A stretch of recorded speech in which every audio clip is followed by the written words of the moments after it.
Hi there, this is Ian Moss with JesusWired.com, and I'm here with Eric Bjorklund of Boiling Point. Say hello, Eric. Hey man, or hello everyone, I guess. How's it going? Oh, it's looking sunny there. You having a good day there? Yeah, yeah, not too bad, not too bad. How about you? Yeah, all right, thanks. It's been a bit rainy today, but it's night time now. It's Right, it seems a so little early for you, man. I think it's only like 7 o'clock over there. yeah, quarter past 7 over here. Bedtime soon. I'm Well, sure. firstly, thank you for taking the time out of your hectic schedule to conduct this interview with us. Yeah, And before we get started, can you just kind of briefly introduce yourself for those people who may not have come across you or Boiling Point's music before, and tell us about your personal story and personal testimony? sure. Well, my name is Eric Bjorklund. I am the lead singer of a band called Boiling Point, and we're located in the Twin Cities of Minneapolis and St. Paul, Minnesota, United States. And the band's been going for about 8 years now, I think. And just a little bit about myself. My brother and I are really kind of the people who started the band, and we grew up in a home. Our father was a pastor. Our mom taught piano lessons, and so it was kind of this marriage of faith and music that really brought our bands to life, I would say. So that's just a little bit of background about who we are and where we came from, I guess. So you just mentioned you started the band with your brother Scott. Can you just kind of briefly tell us about exactly how you got started, about how it came about what Boiling Point means as a band name, and really what the mission of the band is? Yeah. Well, let's see. Well, I've led a lot of worship in my life, and so my brother was playing in the worship band that I was a part of, and we had some other songs that we wanted to try out, and so we kind of started developing some of these other songs, and we invited some friends to be a part of that, and out of that grew Boiling Point. At its heart, we've always had a heart for worship, and the meaning of Boiling Point is actually it's a big metaphor. It really means that when you come into relationship with Christ or you come to know Christ, you are changed. Just as water is changed to a vapor, we are fundamentally changed once we come to know Christ. And in the same way as water is dispersed as a vapor, I believe that we are called to go out into the world and be a voice for Christ. So that's kind of the big picture about the name. Awesome. Now for a difficult question. If you could sum up Boiling Point in just one short sentence, what would it be? Uh, one short sentence. I would say a catalyst for change. Um, you know, Nice, we nice. Even shorter than I was expecting. we hope that the music encourages people to reflect on their life and maybe make some changes or consider a new perspective. So Cool. Now, you guys are known for not driving your beliefs down your fans' throats and for successfully bridging the gap between the secular world and the Christian world. And as a result, your songs are a happy medium between singing about our Lord and Saviour and about real life issues. How difficult is it to find that balance? I think it's difficult in only that we're all kind of at different places in our journey, and so we really try to do is offer hope, and that happens in our music because we just try to be genuine about who we are and what we believe, and like you said, we don't necessarily try to um, be overbearing about our beliefs, but just kind of encourage people to take steps in faith in their journey. I am a completely different person than I was probably 10 years ago, and that's just the nuance of this journey called faith that we're on. So I hope that answers your question in some way. That answers it really well, actually. Um, Great. Now, when you're writing songs for Boiling Points, do you have a special place or a special set of circumstances where you just have to write music, or are you one that just kind of writes it on the go with a pen and notepad carried around with you? Yeah, I frequently write songs in my head first. and it generally starts, all over the place. It could be a lyric, it could be a melody, it could be anything really.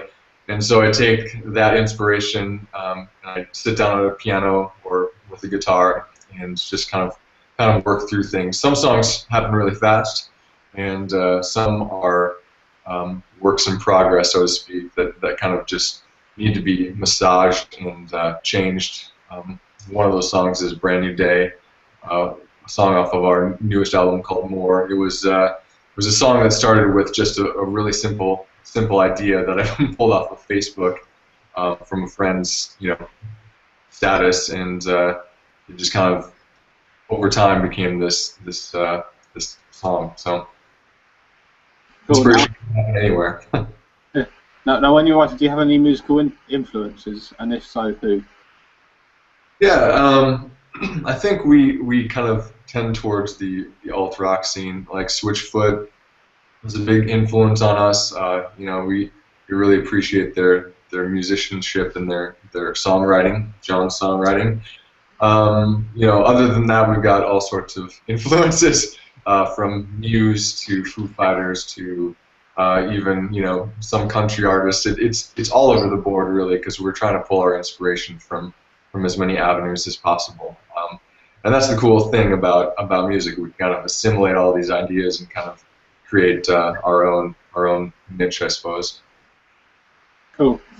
Now, as previously stated, you're known for dealing with real life issues and providing hope in those issues and situations for your music. So my question is this: when you're writing songs and drawing inspiration from your own personal experiences, is it painful to write those songs, or is it cathartic? Let's see. I think there's certainly some pain that is born because of the songwriting process, but over time it becomes cathartic. Because at the end of the day, we want to sing about things that we believe in and songs that we believe in, and the way that you do that is to sing about what you know the best and put that meaning into a musical form. So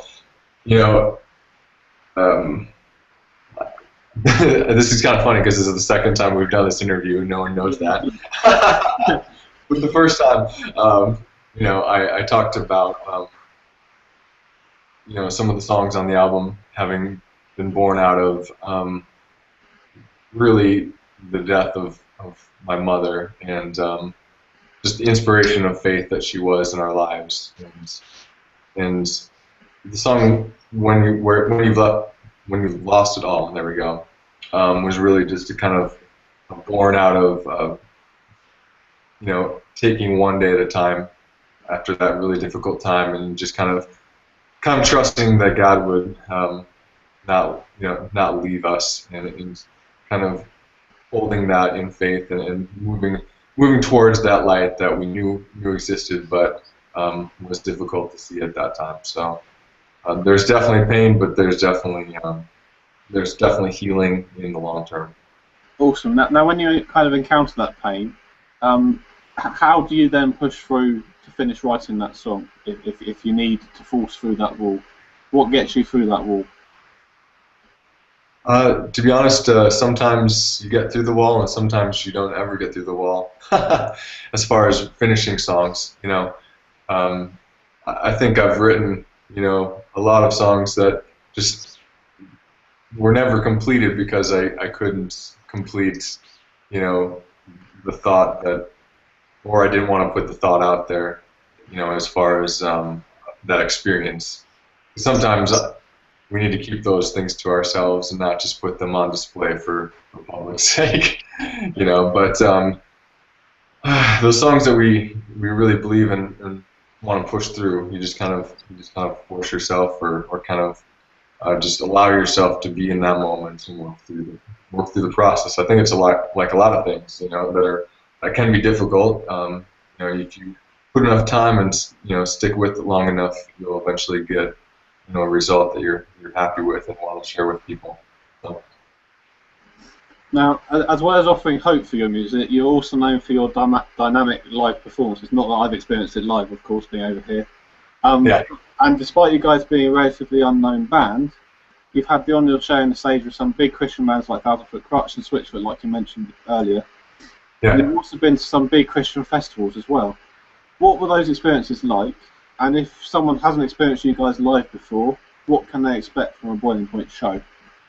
Yeah, we have had an unbelievable amount of opportunities to open for some really big bands, and it's been unbelievable because just like anything, if you have a dream and a passion and it's kind of believe that you're doing what God has called you to do, and you actually kind of hit some of these big stages, like for me, I was blown away with just the reality of the situation, and I was so thankful that we had an opportunity to play for all these people. And so, you know, there was definitely some moments where I kind of took that moment in and just kind of cherished that, and was just blown away. As far as our live show, I'd say we're kind of a band who gives everything that we've got in that moment, and I hope that people who experience our show kind of sense that. Like I will give everything that I have to the point of being almost passing out in that moment, just to energize the crowd, and then also kind of convey the songs as best as I possibly can. You know, that's my whole goal in doing this, just to be as passionate and real about who we are and what we do. So high energy, high passion, high intensity, and brutal honesty is probably how I would sum it up. That's a good combo. Now, a completely selfish question. If the right opportunity arose, would you ever consider coming over here to Great Britain and playing a show? I would love to. if an opportunity presents itself and we can figure out how to either fly or paddle ourselves over to the UK, we would love to have an opportunity to play over there. Are you good at making Ross? Because I hear that's the cheapest way to travel. Doing what? Are you good at making Ross? Because that's the cheapest way of travelling. I don't know. I'm gonna have to give it a shot. Now, as you just mentioned, you give a lot of high intensity on the stage, and I'm just thinking back to the first time we attempted this interview before Christmas. Yeah. And I seem to remember you saying that there were some embarrassing moments you've had on stage. Could you just share one or two of those? We when you're giving all that you have, there's some experiences that aren't real worth remembering. There was one time that I can distinctly remember in which I felt the most embarrassed about, was the fact that we were playing something like 8 or 10 shows in a day. We were playing every hour for 20 to 25 minutes at this fair in Minnesota, this what's known as the state fair, and there are hundreds of thousands of people at this thing. And I thought it would be wise to just drink water all day for some reason, and I hadn't had anything to eat. And so about 5 or 6 shows into this thing, I am jumping off of something, and I was actually jumping off of a piano past the stage level to the ground level, which was several feet. And I jumped and I landed, and I realized that I had no energy and my legs just completely gave out. And so I kind of like shrunk back and sat on the stage. Thankfully the stage was low enough that I actually just kind of sat down on the stage, but it was kind of like one of those moments where I landed, like, oh man, my knees were just giving out, and I kind of fell backwards. And that's cheating. You can smooth that out. You can smooth that out so you meant to do that. And it was yes, exactly. Although the smile on my face suggested that I had no doing that. Fair enough. Now, you guys have had your songs used during some TV shows like College Football Live, and you've been frequently on at KSTP 45 TV in Twin Cities, I believe it is. What's it like to hear your songs on TV, and how do you guys keep yourself grounded in those moments? To be honest, for me it's kind of embarrassing because we have people come up to us and say, we saw you on TV, and I always say that I'm sorry about that. Yeah, just because I don't know. Because like if you see yourself on television, it's a very surreal experience, and it's like, huh, okay, well, we'll take it. The ESPN thing was like completely surreal. It was just one of those moments where I had to pinch myself because they used a good portion of one of the songs, and it was like, I can't believe this is happening, and I would just kind of stare at my television for a while, and it was just utterly surreal. So um, that's the only way I can explain it, surreal, and it's such a blessing. It's amazing. It's a blessing for sure. Awesome. Now, from following you guys on social media and getting to know you, Eric, and interviewing what you once before, Yeah. it's clear that you really, really enjoy what you do, and even speaking to you now, it's clear that you have a passion for all of this music stuff. But Yeah. what's your favourite thing about being in a band? You know, to be honest, I'd say just kind of the journey that is being in a band. You get the opportunity to meet so many incredible people, so many amazing people who are willing to come out and see you and put together events. The opportunity to meet, people like yourself who are passionate about Christian music and kind of getting the word out about new artists. You know, I think when we started, we were probably like a lot of young bands in that, we were all about kind of, or very, very early, this changed over time, but, we were like, kind of really bent on success and making a name for ourselves or whatever. But, you really quickly learn that if that is your only motivation, it's not really worth the effort that you have to put into it.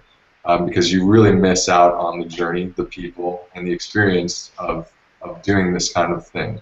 There is nothing that I would, trade for having that new perspective. Like, it's just made what we do so much more valuable and meaningful. Regardless of how many Facebook fans or whatever we have, if we are able to connect with people, that makes this whole thing worth it. And what God has for us, we'll never know. It might be 50 people, it might be 2,000 people, it might be 50,000 people.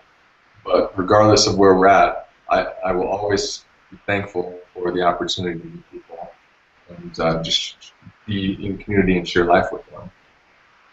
Cool. Now, on the flip side of that, Yeah. What have you found to be the hardest thing about being in a band?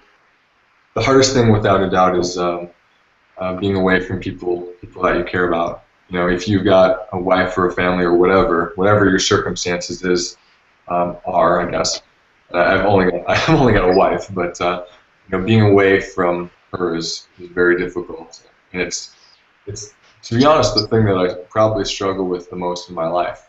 I sense that I've got this calling to do music, but I also have this calling to be a good husband and hopefully eventually a good father.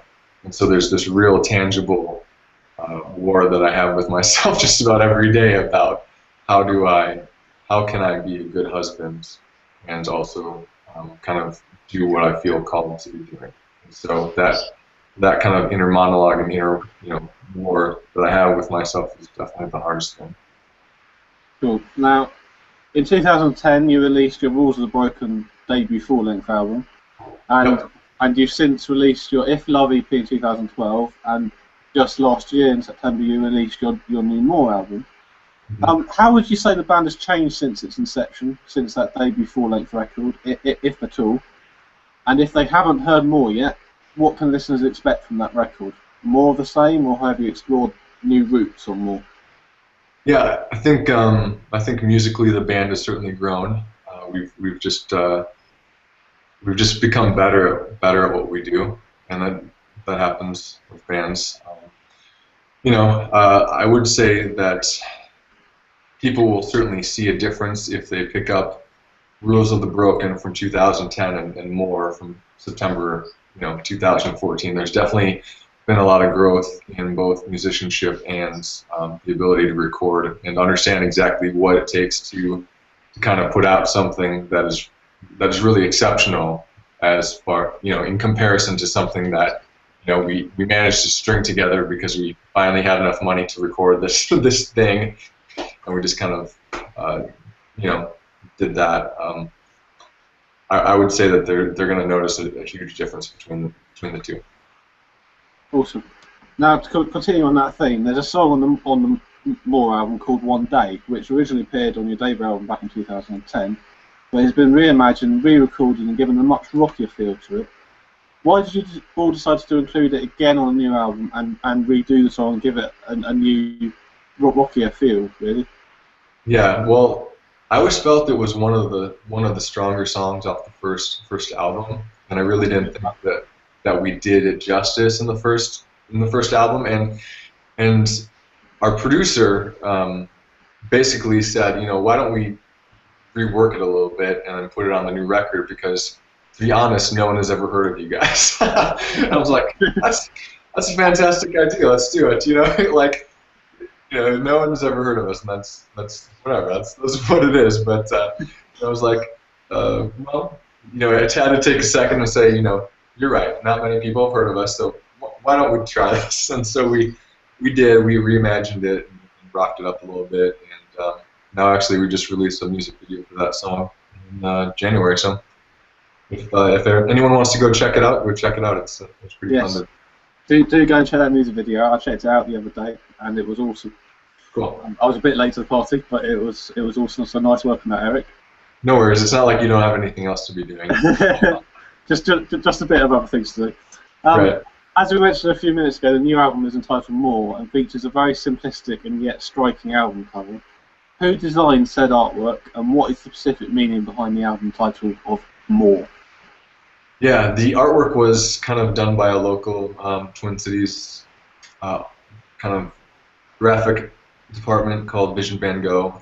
We kind of went with a more simple design just because that's just the way that album covers seem to be trending a little bit. I think the last time I mentioned U2's No Line on the Horizon, really simple album cover, and we really wanted it to be, I guess, simple because we wanted the idea behind the album to be very clear, and that's the idea of light. On the front of the cover, there are doors opening, allowing light to pass through what is a picture of an airport hangar, and that's kind of the concept behind More.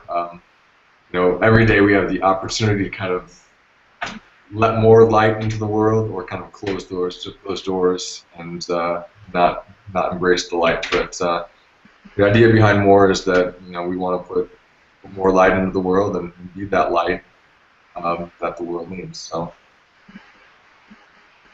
If the viewers haven't seen the cover, there it is. There it is. Nice.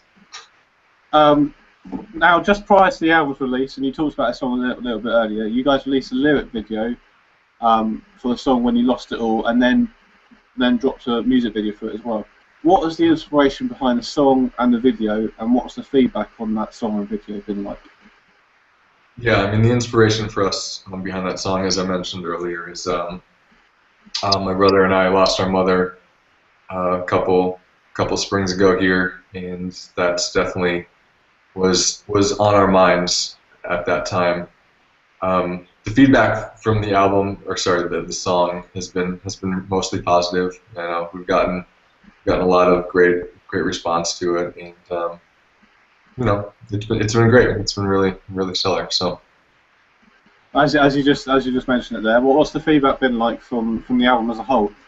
From the album as a whole, yeah. Basically, every review we've gotten except one has been 4 stars or higher out of 5 stars. So it's been unbelievable. I won't mention the 2-star review, but 2 stars? What? Are you sure they were reviewing the right album? Yeah, I guess. I don't know, but yeah, every review that we got was either 4 stars or higher. So there have been quite a few reviews of the album, and they've all been positive, and it's really interesting to see kind of which songs different writers kind of connect with, and it's been really fun. I'm not sure that I ever thought that all the reviews that we got back, except that one would be 4 stars or higher. But just ignore that one. They obviously weren't feeling well or what have you. It was easily one of the best albums last year. Thanks, man. And definitely one of my favourites. To expand on that last question a bit, what was some of the inspiration you used for this record as a whole, and what can listeners expect as far as subject matter is concerned if they haven't listened to the record yet? Yeah, inspiration really came from life and just kind of paying attention to what was happening in the lives of people around us. There's one song called "Stay With Me" that will eventually be our second rock single. Our first one actually was released today in the United States. So that song was actually written and recorded for a friend of mine here in the United States who was having a really, really hard time with self-doubt and kind of not really seeing her worth. And so I wanted to write her a song about the fact that she's not an island, and she's not alone, and she'll never be alone. Especially as Christians, I mean, God is always there. But sometimes we need people with flesh. So there are always friends, family members, people who are willing to come around her and support her regardless of the situation that she finds herself in. So, like I said, a lot of life circumstances and just a whole lot of trying to help people deal with where they're at. So. Cool. Now I realise this is a super tough question, but what song in the new album would you say your personal favourite is, and which song epitomises the sound and message of the album the most? Yeah. Let's see. This is a hard question. And good luck. Good luck. I think just because it's so personal, the song "Stay With Me" that I was just talking about is definitely a favorite. Just because every time I sing that song or I think about that song, it's just so heartfelt, and it's just a message that I want to convey to so many people that they are not alone. I think the song that epitomizes the record and kind of the sound of Boiling Point would be "Brand New Day." It's just kind of an aggressive kind of rock song with some pop elements that just kind of I think really makes our sound. So. Well, funny enough, you just mentioned "Brand New Day." That's actually my personal favourite of the record. The accompanying music video from last year is all about raising awareness for the fight against human slavery. But upon listening just to the song, human slavery isn't necessarily what immediately comes to mind. Can you just share a little bit about your inspiration behind writing that song, and about how the idea of the video came about and how they tie in to each other? Sure. Yeah, the song I think, as I said a little bit earlier, was inspired by a Facebook post. I had been writing a lot of songs and I was running out of inspiration, and so someone posted "It's a brand new day," and I was like, that is a great idea. I think we should write a song about that. And the idea, you're right in saying that the idea of human trafficking and the song "Brand New Day" are not necessarily connected, but we had an opportunity to kind of create or say something about an issue that needed some awareness. And so my wife is really passionate about the idea of human trafficking, and we were talking about it, and we decided that would be a really great thing to raise awareness about, because it's just such a prevalent issue even today.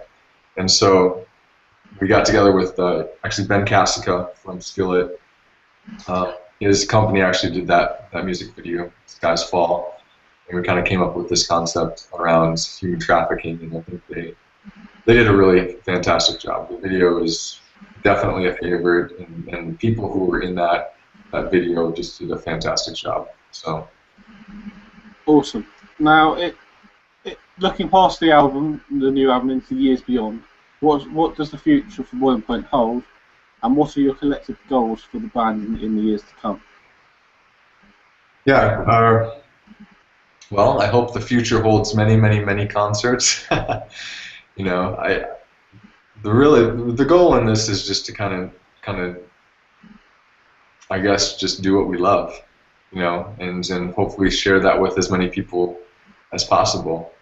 Uh, you know, as far as our goal, you know, we'd like to do as much music as humanly possible, but we also realize that, you know, we don't exactly know what God has in store for us, and so my goal is to kind of, you know, try to go after doing as much music as possible until the day that I, you know, God forbid, hopefully this is a long time off from now, but you know, won't be able to do that anymore. So, you know, we don't necessarily have the goal of being signed or being the biggest artist, you know, known to mankind, but it's more simply to just kind of be in the moment and do what we do for as long as we can do it.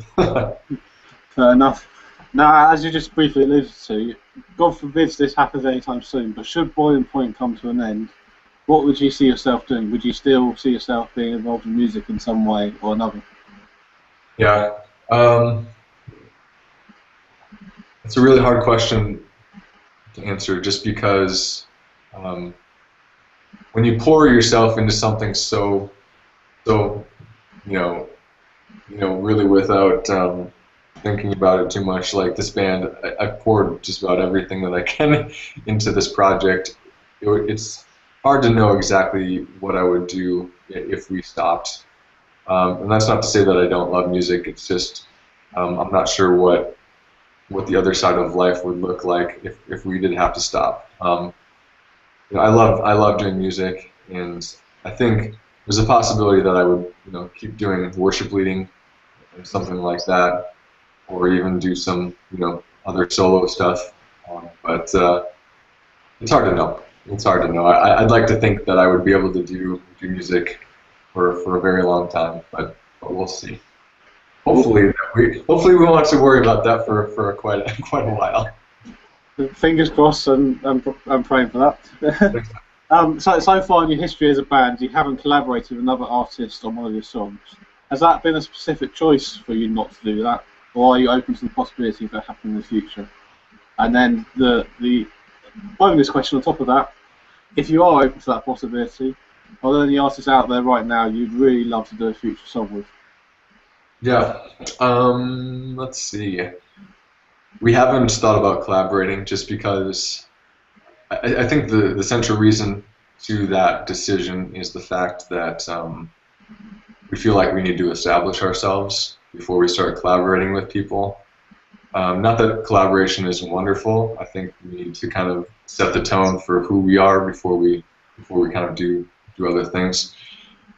And let's see. Like my dream would be to do some collaboration with John Foreman or some, you know, some Switchfoot guys. But I'd love to hear that. that would be unbelievable. I'm going to be doing that now. Thanks. Don't tell anyone, but I actually like stalked John Foreman at a festival last summer. I won't tell anyone. This is just between me and you in the public world of music. I appreciate it. It was like totally one of those moments like, we really love what you do. Can we get a picture? But you know, Switchfoot would be awesome. Jonathan Tooling is from here, so he would be kind of an interesting choice to kind of blend kind of the rock with you know, much more melodic pop. So we'll see. I don't know. It would be fun to kind of consider doing something different, and we'll see if that happens. I know that we mentioned in the last interview that that Ben Casco was actually on the song "Brand New Day," but no one really knows that. Yes, I remember that as well. And yeah.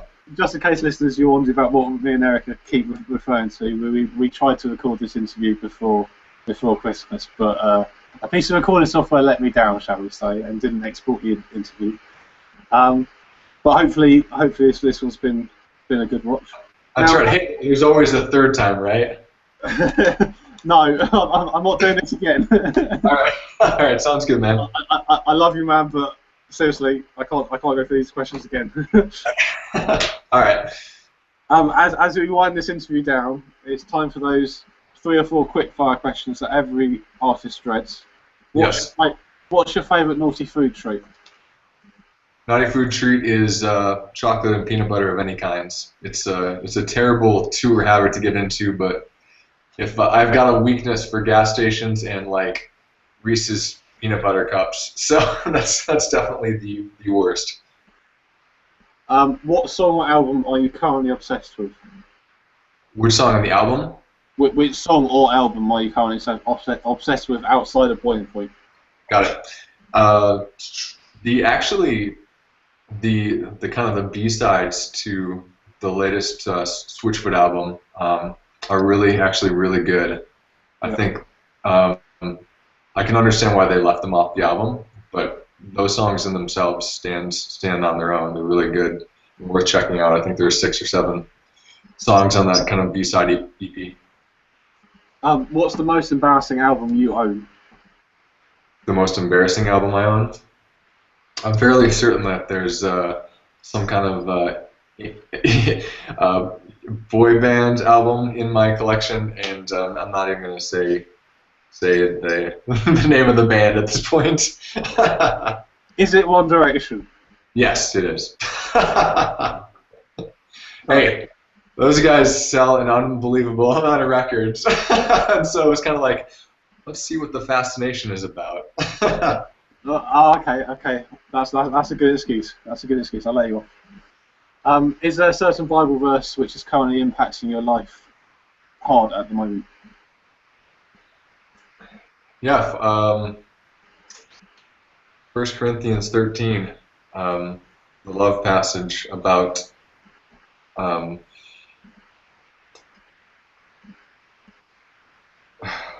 greatest of these is love.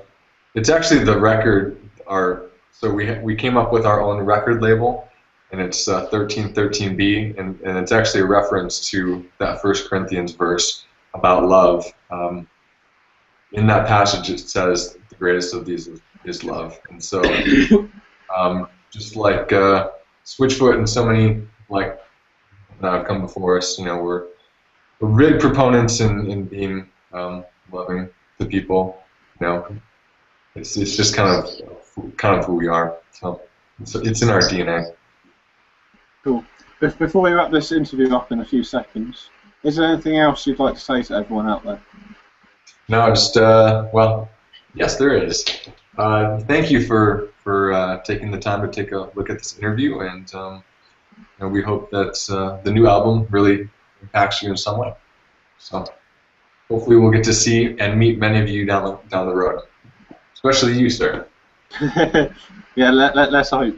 You can be practicing your raw skills in your free time. All right. Lastly, but certainly not least, is there anything that we at JesusWired and all of our readers could be praying for you specifically about over the coming weeks and months? Yeah. Keep praying for my family as we kind of transition in kind of learning what it is to live without my mom.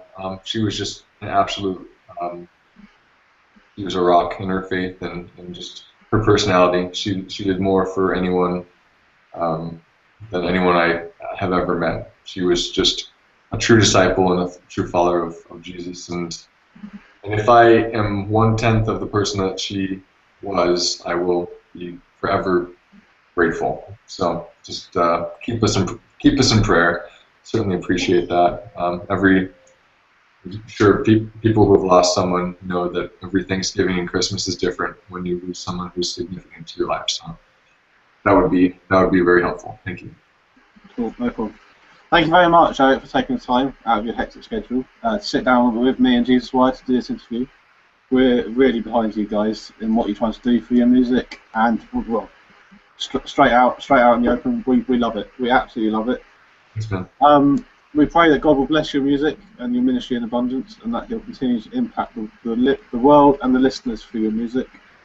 And thank you very much for taking the time to do this interview with us. Absolutely a pleasure. Hopefully we'll get to do it after the next album. Oh well, on that then, do you know when you're kind of planning on releasing your album? Do you have any kind of year or date frame in mind? Not yet, but I'm kind of vetting out different producers and studios, so I'm just kind of checking some stuff out, towing the water a little bit. So, it's gonna be in the works. Cool. Well, I look forward to interviewing you again. Right, Cool, man. I've been Ian Moss on the editor of JesusWired. That was Eric Bjorklund of Boiling Point. Their new album More is available online and in stores everywhere, and it's awesome, and you really need to go and get it. Thank you for tuning into this interview, and make sure you get plugged in to Eric Bjorklund and Boiling Point with their social medias, and make sure you get plugged into us because, well, shame myself for my trouble. Thank you very much. God bless. Thank you, Eric. All right, thanks. Later.